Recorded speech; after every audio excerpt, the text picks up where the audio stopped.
Today we talk about the Boston Celtics, and are they really going to be better than they were last year? We'll find out. For the win! He did it! So, today, Boston Celtics. I don't give a rip about the Boston Celtics. I don't either. You know, I'm not salty that Gordon left. I didn't even think he was that good. You know, as a Jazz fan, I don't think he's that good. Let's talk about, first off, it's not just Gordon Hayward that we need to talk about. It's all of the transactions they made. They actually had a big offseason and draft. So, number one thing they did, they traded, who I thought was their best player last year, Avery Bradley. They traded him to the Pistons for Marcus Morris. So they've added Marcus Morris, gotten rid of Avery Bradley. They signed Gordon Hayward. Mm-hmm.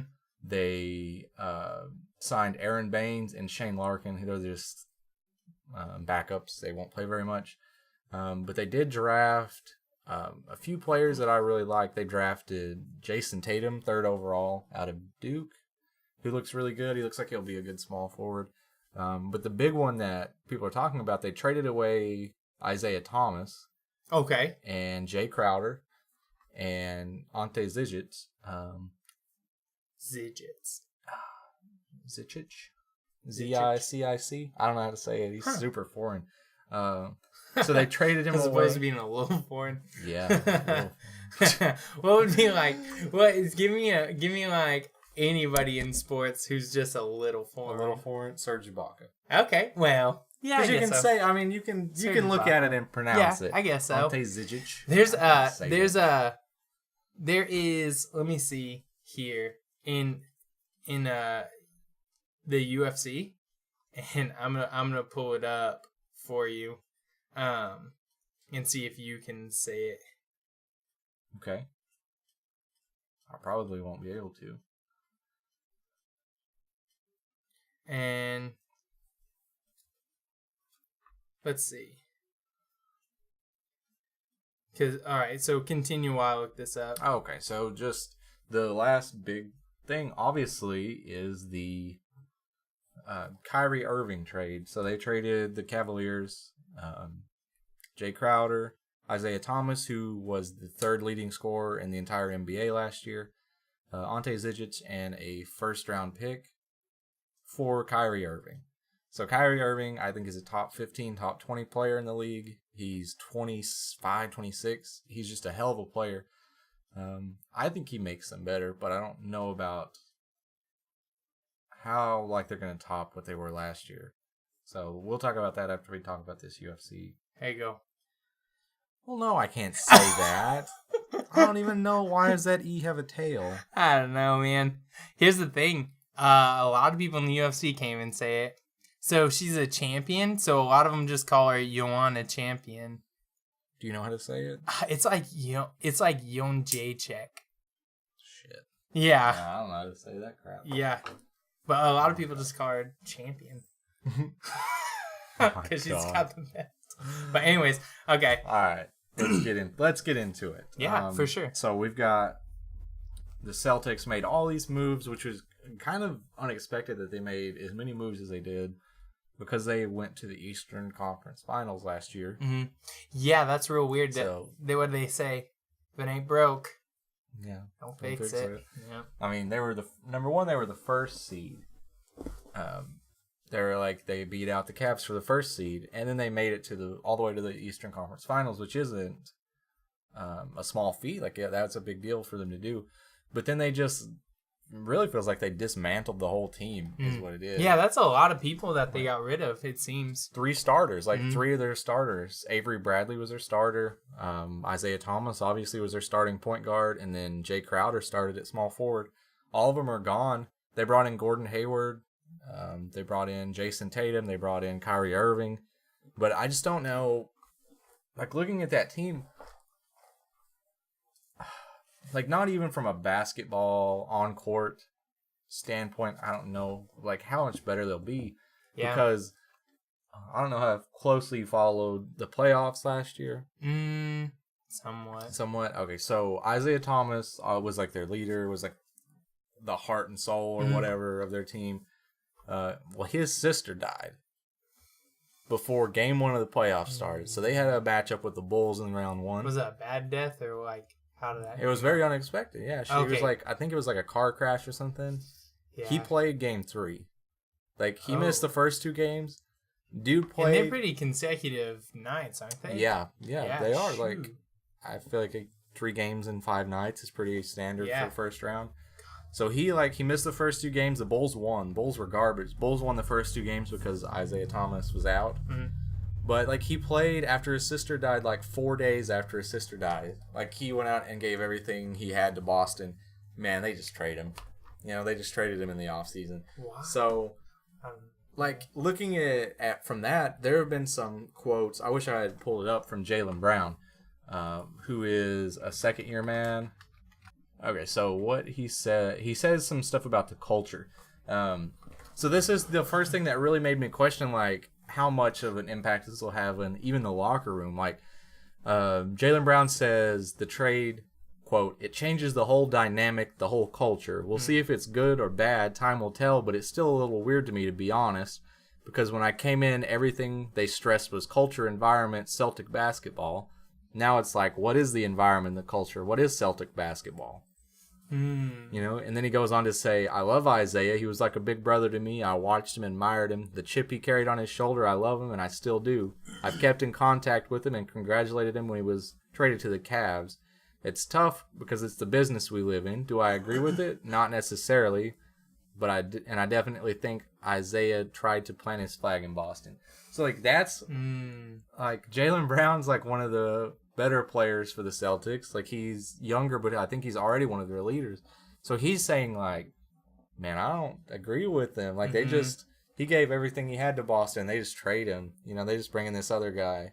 That's crazy because, who knows what their season's going to be at? Because, I mean, for sure, as much pickup basketball, let's just say pickup basketball, or you can even go back to high school basketball, like being on the court with someone that you don't really like, but you have to play with them. Yeah. You know, a lot of times, even if it's a better option to pass the ball to that guy or block for him or, you know, clear a path or whatever it is that you can do to make it beneficial for your team, a lot of times you'll find any other way because you don't want to work with that guy. Yeah. You know?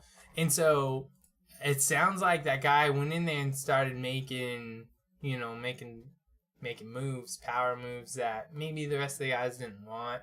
And that's the thing, like, you're not going to have a good basketball team if they don't all like each other, you know? And it's not like, okay, it's like, I like him, but it's not like you're working at like a regular job where it's like, I don't like that person, but I can deal with it, you know? It's not, because they're playing a game. And so it's supposed to be, it's serious for them, but it's also supposed to be something that they are pretty passionate about too. Yeah, exactly. And that stuff will like really, really change how the guys play, you know? Because sometimes they'll start making shortcuts and not doing the best option because they don't really, that guy pissed him off in the locker room or something. You know what I mean? So. Yeah, exactly. He did say in another quote or another part of that interview that he loves Kyrie and he thinks it's a great opportunity, but as you're going for team culture and you just trade like the guy that gave you all he had, and he even did stuff like he wanted a max contract, but he said, you got to sign these guys to their contracts first. I'll get it next year from you. And the guy and Danny Ainge, the GM, he was like, okay, cool. Like, we'll do that. Like, we'll give these guys their extensions. We'll get you next year. Trades them. You know, trades them 6 months after that. You know, so you've got to think it's going to impact the locker room somewhat. Like, it's not like Kyrie is a cancer in the locker room or Gordon's a cancer. But you're going from a guy that obviously, like, all these guys were devastated when his sister died. Like, they were giving him so much support and stuff. And just for him to come back on the court, like the coach was like, no, we don't even need you this series. Like, you go take care of your family. Dude was like, no, I'm coming back to play Game 3. And so he comes back, and then they just trade him. Like, from a non-basketball standpoint, I think their team's fucked a little bit. Yeah. At least for the first few months. Like, I just don't know how the culture is going to be from that. Because when you take a guy like that, So whenever you build any kind of structure, you have to make sure that the ground is good, right? Right. And he seemed like he was like the ground. He was willing to take, loss financially. Definitely willing to take loss emotionally. I mean, that seems like a real leader. You know what I mean? Someone who's just like there for the team above himself. So he showed that, just like in those stories, like he showed that twice in a huge way. Yeah. Like, all right, my sister died. Who knows how close he was with his sister, Sister died, I'm coming back. I want a max contract. I think I deserve it. Get those guys first. Exactly. Like someone who's like really he's got a lot of money, either way. Yeah. But it seems like he could be very, very selfish, but he's more selfless, and then they just trade him. Exactly. He was like the definition of like a spiritual, emotional, lead by example guy, and it's just crazy that they traded him. Like, it was really an unexpected trade in the NBA circles. But where's he at now? Cleveland. He's with the Braun. Yeah. Kyrie was the point guard in Cleveland, so they just swapped. Really? Mm-hmm. Dang. So from a non-basketball standpoint, like, I don't think it's going to go well. I don't think so either. And I hope there's some kind of a weird contract where they can switch back. Oh, shoot. That's crazy. That's really crazy. Because, I think so too. I think Boston's no good. Not in this situation. Yeah. Because if your players aren't in good spirits, they're not going to play good. I don't care how talented the person is. You put them in like a stressful, depressive state, they're not going to play good. Yeah. I still think they're top 2 or 3 in the East, but man, talent-wise anyway. Well, the East though. Let's talk about from a basketball standpoint, like all the moves they made. Obviously, Kyrie is better. I think Kyrie is a good 5 point guard spots ahead of Isaiah Thomas. And Gordon Hayward is light years better than Jay Crowder, in my opinion. The only difference is Jay Crowder can shoot the 3 pretty consistently. Like, not as good as Hayward, though. Hayward came into the league as a shooter. I think Hayward's a very good shooter. He's a very good slasher. He's a point forward. He can facilitate the offense, which Jay Crowder couldn't do. The only difference is Jay Crowder was probably... I could probably rank 5 wing defenders above Jay Crowder. I could probably rank 30 above Gordon Hayward. Now, Gordon Hayward, whenever we were talking about it earlier, whenever I thought of the Jazz, I would always think of him. Yeah, exactly. He was kind of the face of the Jazz. He's been the face of the Jazz for a while, yeah. And so that's the thing, like, how's he going to do with, mentally too, not being like, he was kind of top dog, or in my opinion, he was on the Jazz, but he's definitely not going to be now. Yeah. I was very upset when he didn't re-sign because I was so convinced. Like, right now, if he would have stayed, say he stayed and re-signed with the max for the Jazz, automatically the third best player to ever play for the Jazz. Okay. I don't think he's above Darren Williams, Andre Kirilenko, Carlos Boozer, Al Jefferson, Paul Millsap. He's above all those guys. Obviously below Stockton, Malone. Okay. But now he goes to Boston. Boston's maybe like the best basketball city ever. Like, Boston and LA. Like, he's not even the best white small forward to play for Boston, Like, how crazy is that? Who was? Well, Larry Bird, obviously. Yeah. It's just, he has less pressure there because he's got more around him. He didn't know he would have Kyrie, obviously. But even going there with Isaiah, going there with Al Horford, going there with all the other guys that he has there with Marcus Smart and Jaylen Brown and that top 3 pick that he didn't know who it was going to be yet. Like, it's just crazy that they didn't re-sign with the Jazz, because I thought the Jazz were built for him. Like, you had... like, they built the team around him? The team was built for him, yeah. Okay. It was built around him for him to succeed. Like, they brought in George Hill, who was a pass-first point guard that can shoot. They have Rodney Hood, who's just a shooter. He can just step on the line and shoot. Derek Favors is a monster. Rudy Gobert is a monster. Like, we had the best defense in the league, I think. Best zone defense, half-court defense in the league. But, like, he just leaves all of that for Boston, which I don't really know what Boston's identity is, Like, I don't know how well he fits I'm afraid he's going to turn into a Kevin Love type. Oh. Like, go from Kevin Love. You didn't watch basketball when he played for the Wolves. No, I had no idea. Kevin Love was a top 5 player in the NBA, like, no doubt. He had more 30-30 games than anyone else in NBA history, I think. Like, 30 points, 30 rebounds. Crazy. Dude goes to the Cavaliers, just a spot-up shooter. You know, just stands in the corner and shoots threes. Yeah. I think that's Hayward's future, unfortunately, with the Celtics. I really, as a salty-ass Jazz fan, as a guy that fucking hates him for leaving the Jazz, like, I think he's not going to be able to be the same player that he was in Utah. No. I don't think... I think, like, anytime you make a drastic life change like that, you're not going to be the same player. At least not for a little while. Yeah. But for him, like, whenever you take you were a key player in a team. And a good Jazz team. Yeah, really a Jazz team that won a playoff series in the brutal ass West. You know, the West is pretty bad. They're stacked. I'm just salty. I'm gonna get salty. I'm sorry. That's okay. Get it. No, I'm good. Sea salty. Salty. But I feel like there's got to be reasons though, because it's not like the team traded him. He left. Mm-hmm. There's got to be a reason for that. Was this an easier division or something? You know, who knows? Yes. So there are several reasons. Some speculation, some fact. Okay. Okay, so fact. The West, no one's going to win the West but the Warriors for the next 4 years.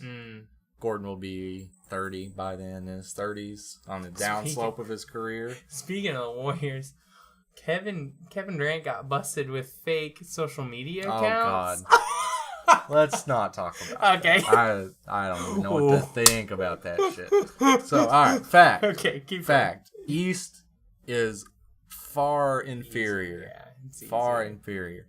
So, obviously you want to go to the East. You want to go to the team that just went to the Eastern Conference Finals. Because it's crazy. A few years ago, the reason people left the East was like, no one's going to win the East but LeBron for the next 5 years. Now it's like, no one's even going to touch the West but the Warriors for the next 4 or 5 years. So they would rather play LeBron than the Warriors. Like, that's crazy. No, there's no way anyone would have expected that 4 or 5 years ago. So he goes to the East because it's a better team, which I don't agree with. I think the Jazz were pretty even with the Celtics, honestly. Really? I feel like a lot of people wouldn't agree with that, but I felt like they were very good teams. If the Jazz were in the East, I think they would have been in the Celtics position, honestly. So he goes to a better team, air quotes, easier conference, easier division. And there was another speculation. So this would have been, if he would have re-signed with us, this would have been his second max contract from us. The first max contract, he was a restricted free agent because he was coming off of his rookie deal. We wouldn't give him the max. We had the rights to match any contract he signed. We said, we don't think you're worth the max. Go out and get it from someone else. Dang. So he went out, he signed a max offer sheet with the Hornets. We matched it. Nice. And so there's been speculation that, like, I don't know, that's kind of in the back of his mind when he's going through negotiations, you know? He's like, man, they didn't believe in me 4 years ago. What's to say, yeah, you know, because pride, like that ego, man, will get you a lot of times. I don't know. I think the Celtics will be top 2 in the West, or top 2 in the East. I think they'll go to the Eastern Conference Finals. And that's it. But I don't think they'll beat LeBron. I think it'll be the same story another year. Even with Hayward, even with Jason Tatum, even with Kyrie Irving. I'm not high on them. Like, they've got a lot of names. Yeah. A lot of talent. That's one thing. I don't know how it all fits together. Yeah, because they got to deal with each other now, too. You know? They've gotten their egos boosted by the teams they came from, and now who's top? I mean, they got to figure out who's top dog now.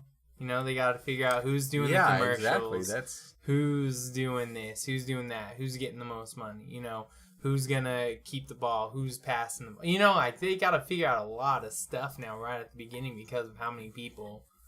And then what if personalities don't mesh? They changed a lot of personalities really quickly. And of course, they all played in the NBA, but there's no way that these guys really hang out with each other ever. No, there's no way. No way. I just don't know how it'll work out, man. I'm not high on them. Like, if we were to go through and rank teams in the East and how I think they'll finish, I'm not high on them. I don't. It's so crazy I'm watching Full House.